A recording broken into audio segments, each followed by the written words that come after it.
गोसाई कहीं लुआठे, सासु गोसाई कहीं लुआठे, सड़ी मिठाई घरवा बाटे। सरवा कहीं मेहमान जी मरबई आज तोहार।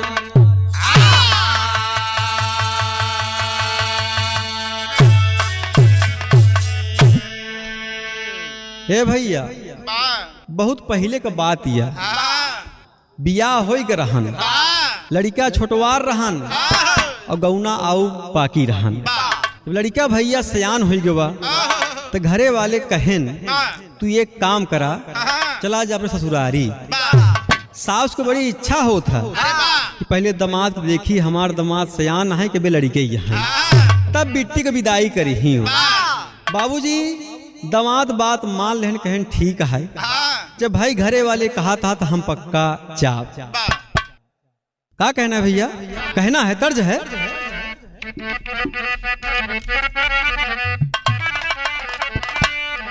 कि सरनिया वाले का डेरवा,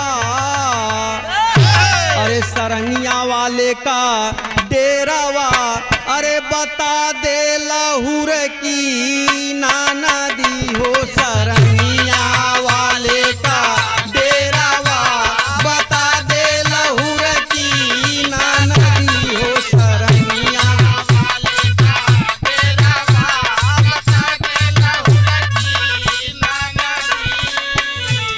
यही भैया गीत का बोल रहा, लेकिन हमार भाव का कहना है एकदम मेहमान जमाए उमाए, एकदम ही भाव में मस्ती माज रही आए थे ससुरारी बरे। कैसे गावत जाता है? परम धाम श्री राम गए, परम धाम श्री राम गए, मोरे अवधे नगरिया बाकी बा। परम धाम श्री राम गए, मोरे अवधे नगरिया बाकी बा।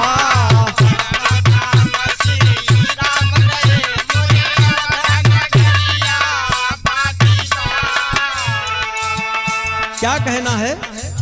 रस्तम बाबू चला जाता है, एक ही मनई मिला, कहन कहो कहाँ जाता है? कहन जात है भैया ससुरारी। बचपना में गए रहे जब हमारे बियाह भरहन है, अब जवानी में जाते है। कहन भैया बिल्कुल जा, यहाँ बड़े की सास बहुत यहाँ प्यारी होती और रास्ता तो हर पक्का देखत हुई। आवई दामाद कभू ले बलैया, आवई दामाद कबू ले बलैया, सासू मिलनवा बाकी बा।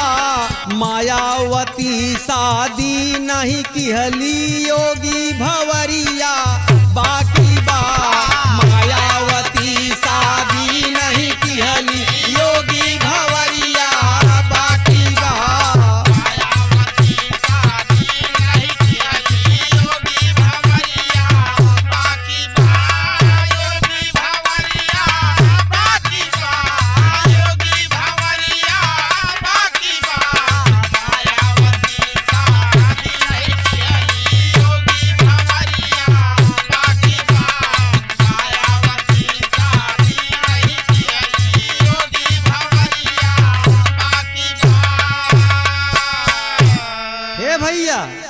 मेहमान ही भाव में चला जाता है, रास्ता के और आगे पहुंच गए तो चौराहा दिखाने थे। विचारत है कि बाल खूब बढ़ गया बा, दाढ़ू लमसम में आई गई है। एक काम करी, जात है भाई बूढ़ा मिली ही तो कहीं कहो दमा तो इसे फुहरे में चला आया। और जी का विचारते हैं? पद में कहना है, मेहमान यही भाव रखा है। बाल कटाए मूछ मुराए, से किसान बघार दिए। सोचै छैला मिली हई लैला, सोचै छैला मिली हई लैला, मनवा खुशी पधार दिए। सासु गोसाई सासु गोसाई आइन बहरवा, सासु गोसाई आइन बहरवा, देख दमाद लबार दिए।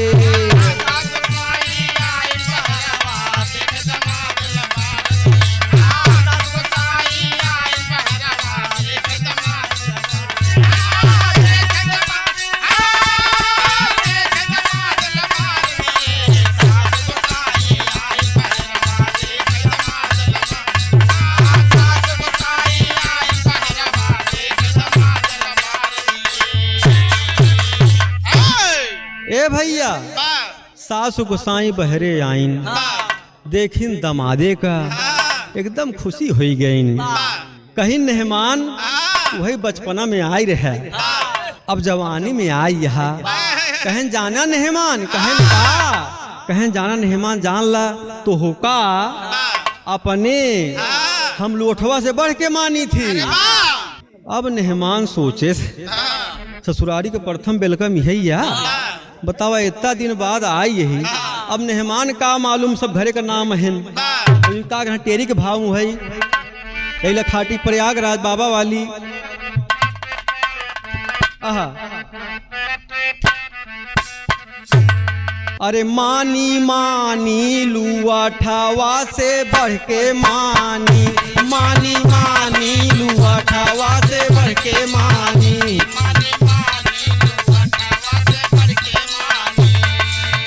टूटही खटिया सरी, टूटही खटिया सरी, टूटही खटिया सरी, टूटही खटिया सरी, मिठाई नहीं जानी, लुआ ठावा से बढ़ के मानी।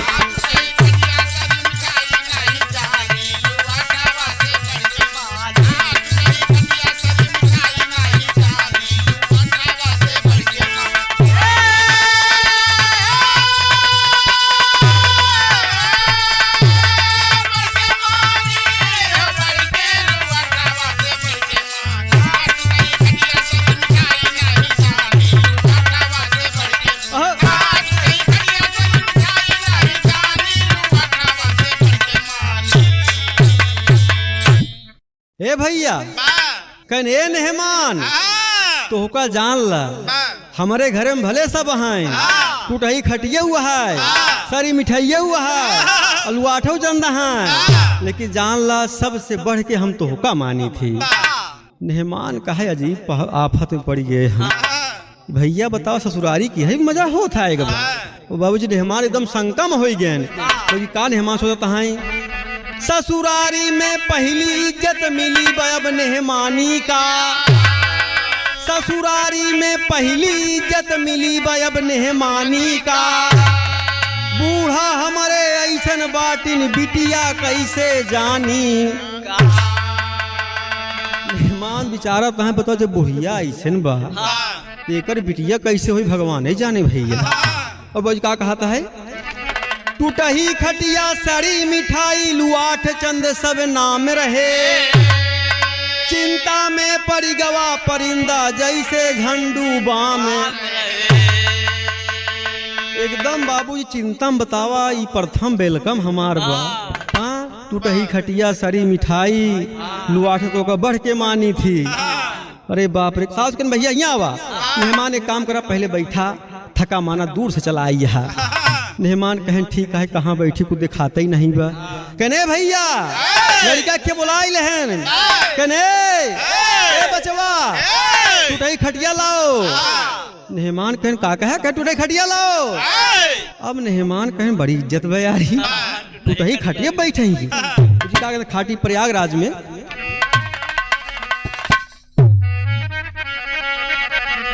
सासु गोसाई कहती यहाँ अरे लियावा टूटही खटिया, हाँ लियावा टूटही खटिया, होई मेहमानी लियावा टूटही खटिया, होई मेहमानी लियावा टूटही खटिया।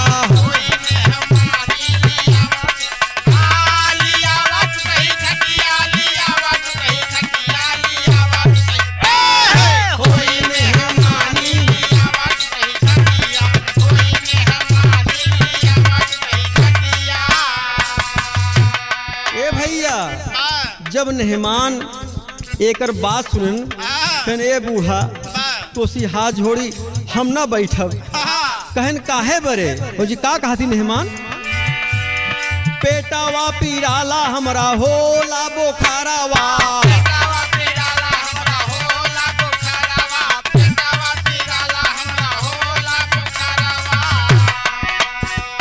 कुर्सी मंगावा माई बैठब दुआरावा।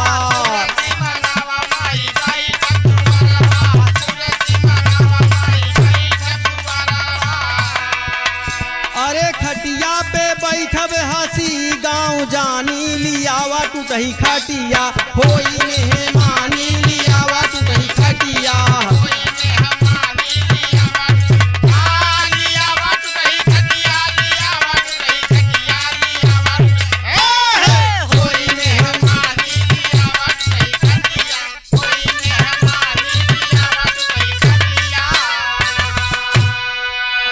ए बाबूजी मेहमान लागन सोचे अगर उठही खटिया बैठ गए गांव वाले देखी सब जान ला बहुत हमार बुराई होई सब बहुत हंसी हमरे ऊपर।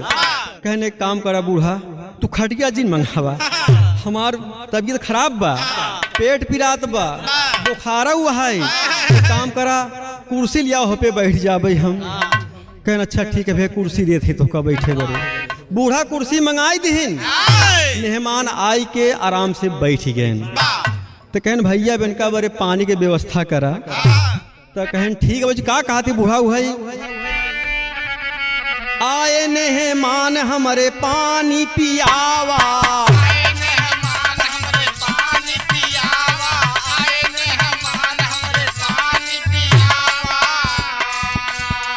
सरी हो मिठाई जाके घर से लियावा।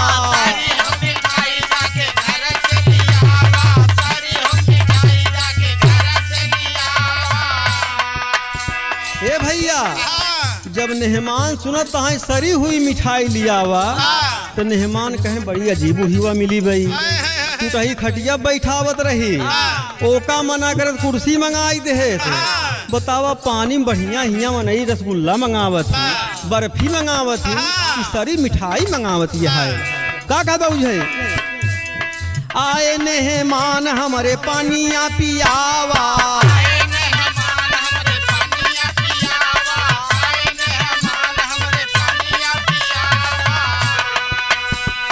सरी हो मिठाई जाके घर से लियावा।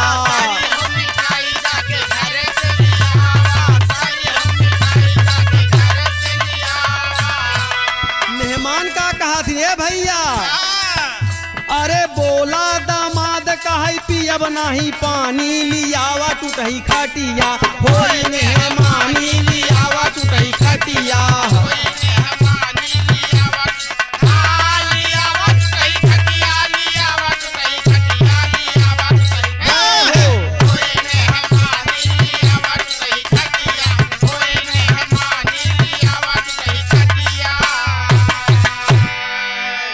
ए भैया मेहमान कहन हे बूढ़ा तो सी हाथ जोड़ी हम पानी न पीबे बिल्कुल न पियब जान ला। अब मेहमान बेचारा तहें कहूँ गाँव मनई देखें हाँ टूटही खटिया बैठावत सरी मिठाई के पानी पियावत तो मोर तो बड़ी बदनामी होई। कहने काम करा बूढ़ा रहा दा हम ऐसे ठीक है जैसे ऐसे जान ठीक है। कहे नहीं कहने काम करा बूढ़ा हम घरे जा कहना बही नहीं जाबा। अबे तोहार एक ही बेचारा सार है दुलारा का ओसी मिलला। अब मेहमान बिचारन अबे तो निपोर से बढ़िया बताइन निपोर चंद का पर्चे कराइन टूटही सारी मिठाई बतावत यहाँ। अब सार कैसे होई भगवान नहीं जान। बाबूजी का करे बेलवरिया के भाव में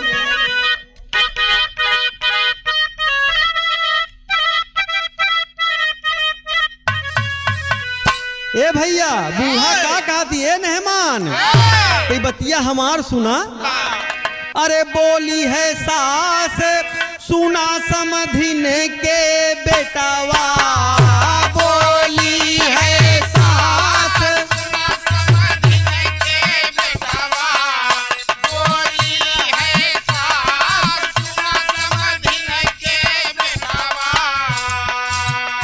का कहती है बूढ़ा भैया ए मेहमान बतिया हमारा तनी सुना तोहार 21 साल बा बहुत प्यारा बा अब नेहमान के जानला भैया पूरा मशीन वोल्टेज डाउन होत बा कि भैया अब दुइये भेड़ भई बा कि सरका कैसे भगवान ही जाना है कि बाजी बूढ़ा क्या कह रही हैं। बेटवा मोर बढ़ायल बेला ये कई तोहरे सारे सारे आज नेहमान जी मरी हैं बतिया सुना हमारे हमारे दुलरुआ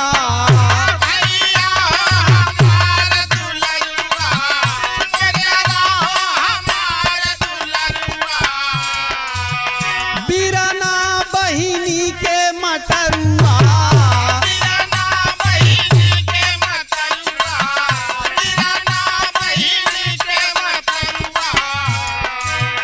राखी त्योहार बहिना बाधई बधनावा बंधन का प्यार रक्षा के हा बीरनावा बोली मुस्काई बोली हो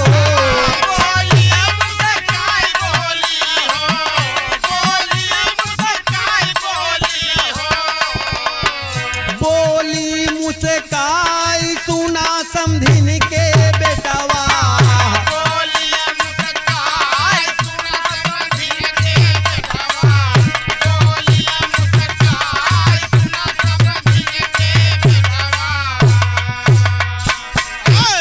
ए भैया जब नेहमान सुनत हैं कि आज सार नेहमान तोहार मारी जाई अब नेहमान का का मालूम कि जोन हमार साला ओकर नाम ही है बा कि आज तोहार मारी जाई नेहमान और आफत में हो गए अब जल्दी भागब हियां से अब हम रुकबे नहीं करबे। बूढ़ा ऐसे बतावत यहाँ कहन बूढ़ा एक बात पूछी कहन पूछा कहन आपसे भिनती बा हमका जिन फसावा कैसो हमका जाय दे तू कहीं ए बचवा बहुत दिन बाद आई है ऐसा चला जाबा अबे हमार बिट्टी बाखिन बा अब नेहमान बिचारत हैं टूटही खटिया माल नहीं कार दे सरी मिठाई पानी मेहमान तोहार मारी जाई हो अब बिटिया कैसे भगवान ही जाना है। कहन देखा नेहमान हमार बहुत दुलारे कहा नाराज जिन हो बचवा कहाँ जल्दी उबई करत है वही जान लो बचपना बियाहे में आई रहा तब से तोहका आज हम देखत ही बिटिया हमार बम मिल लेता तब आराम से जाता। अब नेहमान बिचारत बा कौने पगले खिया चला आई यही सब कल गए भाव का कहना उड़ान के भाव मुँह ऐसी बात सुना सासू की लड़का भाबे जान अरे गुरुई खरीब मोर बिटियावा मिला जाई नेहमान हो लुअठवा से बढ़ के मानी हाँ लुअठवा से बढ़ के मानी झंडू बाम बिटियावा हरदम तो का जानी लुअठवा से बढ़ के मानी।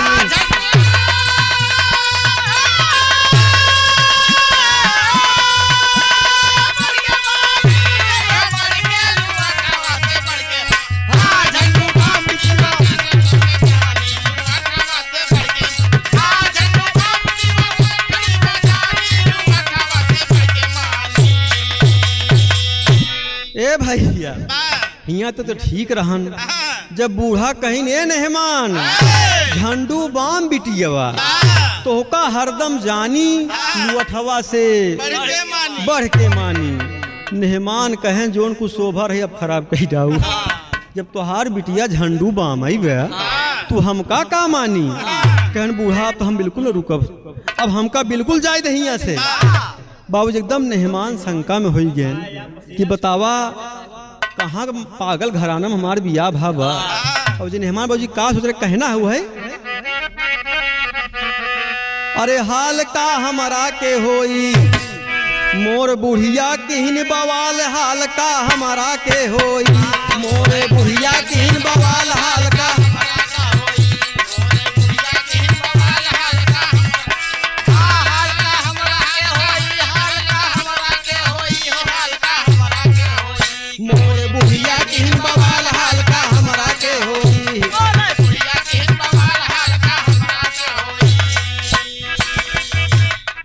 आगे नाथ न पीछे पगहा के का कही मई जानी आगे नाथ न पीछे पगहा के का कही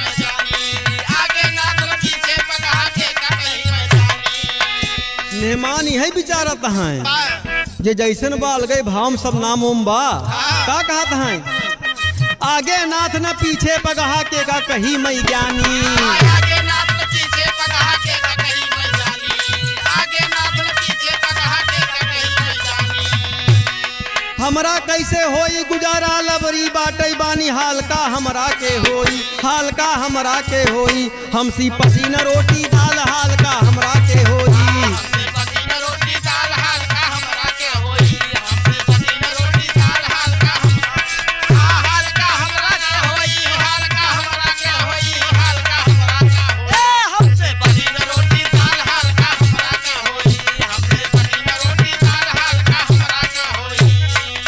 ए बाबूजी मेहमान एकदम चिंता में पड़ गए ये सारे सब पगलई हैं का पूरा घरब है बुढ़िया बतावा सबको परिचय ऐसे कहा कि ये क्यों बा क्यों झंडू बाम बा ये सब कहाँ का पागल बसा हैं कहन बस बूढ़ा हमका जाई दा हम यहाँ तनी कौन रुकबे बतावा पढ़ा लिखा मनई हाँ बचपना के बाद जवानी में पहली बार ससुरारी आए बतावा ऐसा ऐसे मतलब हम यहाँ काम चली करी मेहमान कहिया मारू जाइए अबे झंडू बाम बिटिया हुआ है भैया मेहमान कहे बूढ़ा हमका अब जायदा हम बिट्टी से ना मिल हम समझ गए तो सब कैसे यहाँ आधा के भाव मुहई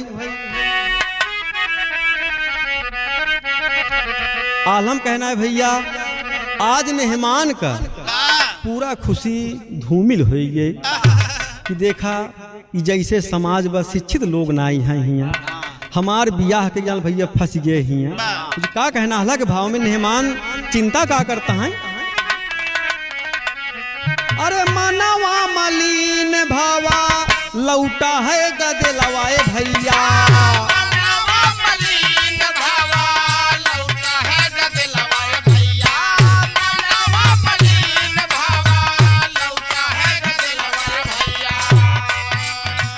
मूर्खन के बीच पढ़ा नाही बुद्धिमान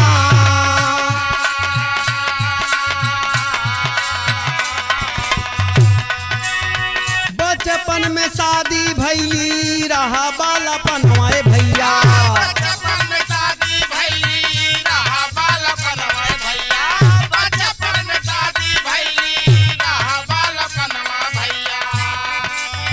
जीवन बेकार भावा शंका ना निदान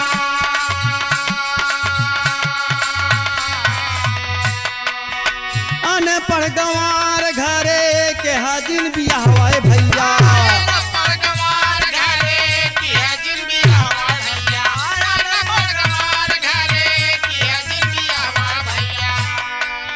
पढ़ा लिखा हो या बबुआ हेरा हो सामान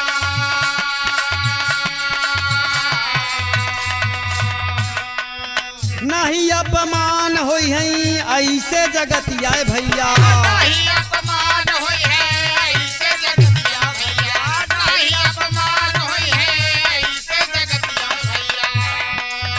संत कबीर कहे ऐसे ना महा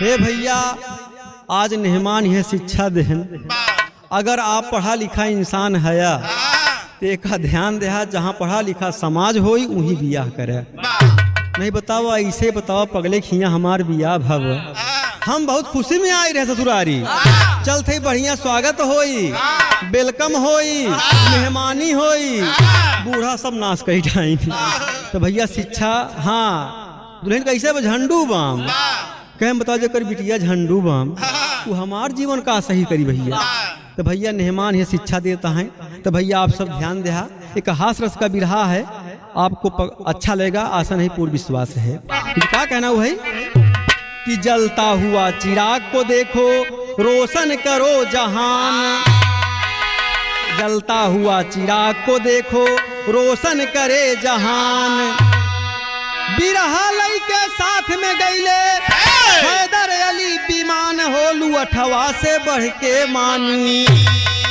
अरे गवैया भूपेंद्र के शिक्षा जैसे बानी अठवा से बढ़ के मान